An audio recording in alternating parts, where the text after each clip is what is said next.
It's Wednesday, October 14th, and time for your Barbados Today morning news update. The Court of Appeal upholds the Employment Rights Tribunal's 2019 ruling for First Citizens Bank to compensate a former senior employee for unfair dismissal back in February 2016. However, the payout awarded to former acting senior settlement officer Deborah Brathwaite by the tribunal has been significantly slashed. Emmanuel Joseph has a full report.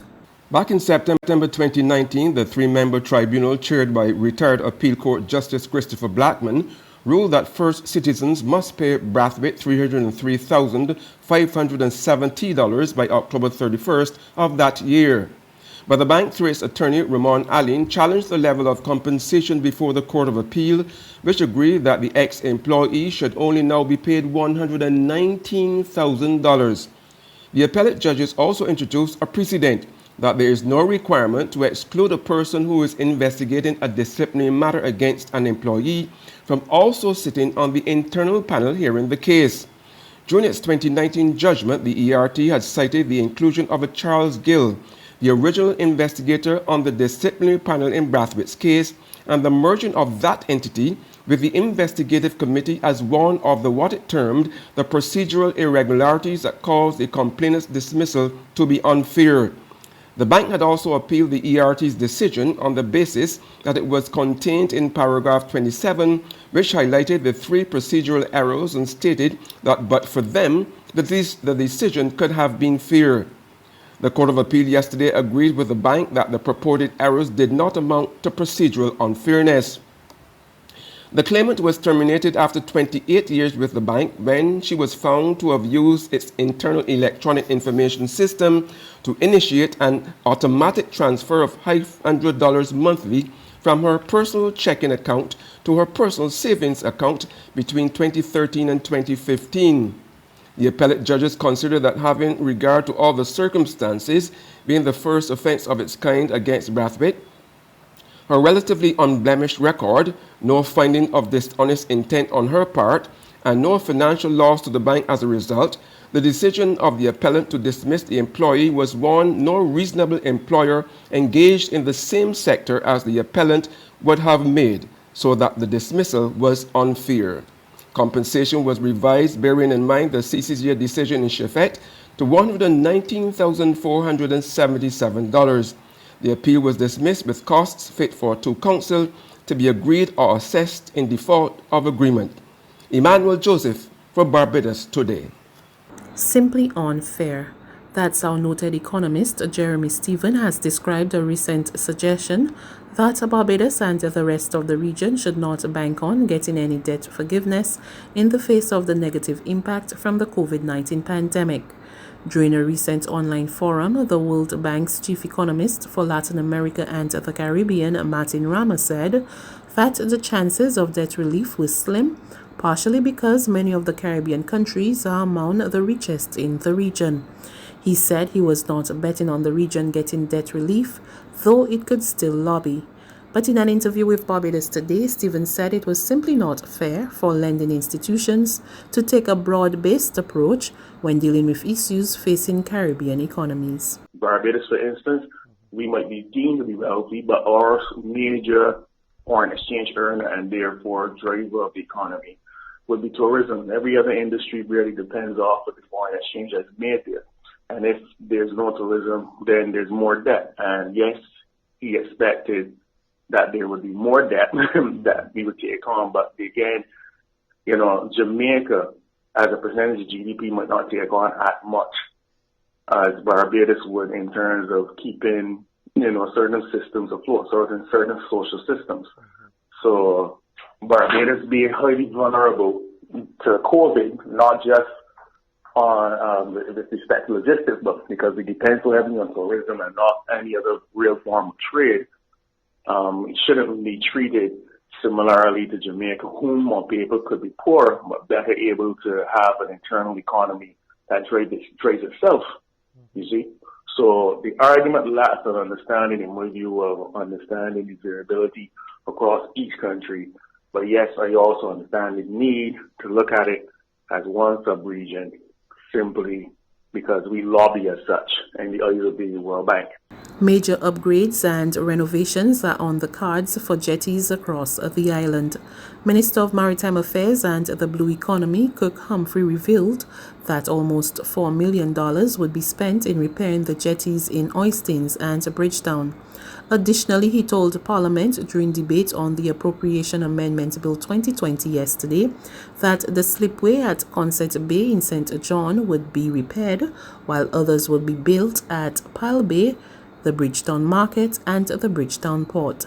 The minister said that the repairs to the jetty in Oistins would begin before the end of the year. I have a quotation for Oistins, sir. The Oistins jetty is going to cost the people of Barbados $1.3 million. And we had in our estimate some money, sir, to do other things, sir. So I want you to understand the changes. We are moving that money now toward, via environment, to do the jetty. Because it is important for us, sir, the fact that we allow the fisher folk to fish during COVID, we allow the markets to be open during COVID, sir, is a reflection of the principled nature of the government. And these, sir, are principled decisions. And therefore, we are moving those funds to the jetty, sir, because it is important for us to allow fishing to continue in Barbados. We cannot be party, sir, to the destruction of one of the oldest practices, professions, sir, in this country, in the world. Humphrey further disclosed that almost $3 million would be spent on fixing several jetties in the capital. In Bridgetown, sir, we have a quote, sir, to do the 4 or 5 jetties, sir, for $2.6 million. $2.6 million. And the reason, sir, we have to spend all of this now is because nothing was really spent before. You allow, sir, as you know, sir, if you have a problem, sir, and you leave it there to fester, it gets worse and it gets worse and it gets worse. So instead of having to spend $100 for a regular checkup, you're spending $100,000 to try and save your life. We, sir, basically now are trying to save the life of what is happening, sir, in Bridgetown. So it's $2.6 million, sir. We're also wiring money to be able to address that, sir. But I feel like I am so charged up to be able to address all of these problems, sir. And it feels almost like you're trying to do everything at the same time. And you know why, sir? Because we have to do everything at the same time. Roadworks on a section of Highway 1 are scheduled to begin next week. Minister of Transport, Works and Water Resources Ian Goodinedgell said Phase 1 of the project, which forms part of the Highway 1 rehabilitation program, will commence from the Frank Walcott roundabout at the bottom of University Hill. The minister said the project would cost some $15.2 million. Goodinedgell said the roadwork was necessary to not only replace old mains, but to also upgrade technology. For a very long time, we've had major disruptions as it relates to the supply of water because of, as you appreciate, mains that have been there for in excess of 100 years. And that will always cause us a problem, Mr. Speaker, because based on the practice of cutting across the roads and so on, you will find yourself in a situation where the road would have been destabilized. And it's now reached a point where we have to start thinking and planning for the future of Barbados. There's regional and international news after this short break.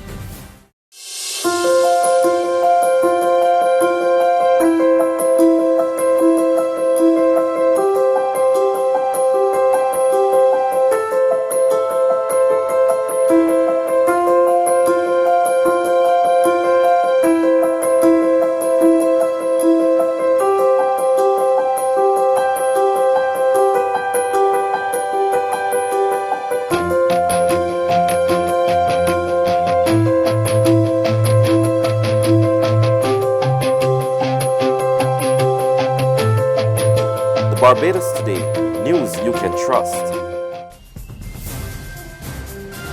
To news from the region, investigations continue in Belize into the circumstances surrounding what has been described as the largest jailbreak in the country's history. 28 prisoners escaped on Monday night after 3 guards were held hostage. Now, an inmate who was given the role of trustee just 1 week ago is said to be one of the masterminds behind the jailbreak. More in this report from News 5. It was about 6 o'clock on Monday evening that the final step of a plan to break free from the Belize Central Prison was set in motion. More than 24 inmates, 28 of them broke free under the cover of darkness and into the bushes. The men, considered armed and dangerous, escaped through the rear side of the prison compound, where there were no cameras located. The daring escape is unprecedented and was well thought of. This escape may have been in the works for a week or so, when inmate Carlos Montejo was made a trustee. He is now being considered one of the 3 masterminds behind the biggest jailbreak in recent history. And to be honest, I don't know what went wrong, but I know that when we pick trustees, they have to look at things like their criminal history, things like their character and those kinds of things. But for some reason or the other, it would appear that the guard who is in charge of the area may have selected this guy to be a trustee. In this case, I think it was a food man. And I don't know why that particular guy, because if I were aware that he had selected him, I would have stopped it right away, but that was a decision that was made, I guess, last week. And finally, on the international scene, more than 750 people have evacuated their homes as a 5-day operation to defuse the largest unexploded World War II bomb ever found in Poland gets on the way. More in this Reuters TV report. Navy divers have begun a massive 5-day operation to defuse the largest unexploded World War II bomb ever found in Poland. It's called a tallboy, used by the British Air Force back then, and underwater footage gives an idea of its size and the scale of the task. The bomb was found in the Piast Canal, which connects the Baltic Sea with the Oder River. Mikhail Jodorowsky commands a Navy minesweeper on the job. What we have to deal with here is the second biggest conventional bomb of World War II. The bomb weighs 5,400 kilograms. Out of this, 2,400 kilograms is the explosive material. It is very powerful, an equivalent of 3,600 kilograms of TNT. The probability of shrapnel spreading above water is very high. In hiding at Swinemünde, outer port of Stettin on the Baltic, Lancaster sank the pocket battleship Lutzow. Dubbed the earthquake bomb, the tallboy was dropped by British planes in 1945 during an attack on a German cruiser. This illustration shows just how big it is and how devastating it might have been. Complicating matters, the site is near a town with a liquefied natural gas terminal. According to local media, more than 700 people have had to be evacuated from their homes during the operation. That's news. But for the very latest, visit us at www.barbadostoday.bb. You can also subscribe to our e-paper, email updates, or like us on Facebook, and sign up for our breaking news alerts via WhatsApp. We're also on Izumi Media in bus terminals, as well as screenplay at supermarkets and gas stations near you. And you can also hear us on Mix 96.9 FM and Capital Media HD 99.3 FM.